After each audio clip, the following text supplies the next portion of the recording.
আমরা শেষ একটা কথা বলতে চাই, আজকে আমাদের বাংলাদেশের 90% মুসলমানের সাহায্য আর ভিক্ষা নিয়া 71 টেলিভিশন তোমরা আমার বাংলাদেশের সম্প্রচার চালাও।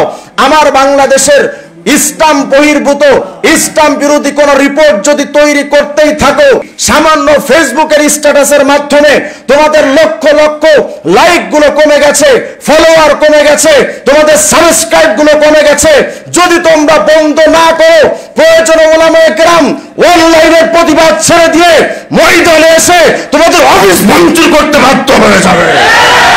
মুসলমানদের মসজিদ থেকে আমরা স্পষ্ট করে বলি, বাংলাদেশে কখনো হিন্দুদের প্রতি আঘাত কেউ করুক এটা আমরা সহ্য করি না, অমুসলিমদের কেউ আঘাত করুক এটা আমরা কখনো বরদাস্ত করি না, কোন ধর্মের কোন গির্জার উপরে হামলা করুক এটা মুসলমান সাপোর্ট করে না, অন্য ধর্ম কিনে কটূক্তি করা এটা আমরা সহ্য করি না, এটা আমাদের ইসলাম সায় দেয় না। আমরা 90% মুসলমান হিন্দুদের নিয়ে কটূক্তি করি না, খ্রিস্টানদের নিয়ে কটূক্তি করি না, কোন ধর্মের অবতার নিয়ে আমরা কটূক্তি করি না। বাংলাদেশের 90% মুসলমানের দেশে বসে 71 টেবি রূপ ধারণ করে যদি তোমরা বাংলাদেশের মুসলমানদের ধর্মীয় অনুভূতিতে আঘাত করো, মুসলমান কিন্তু পিঠের চামড়াও তোমাদের রাখবে না।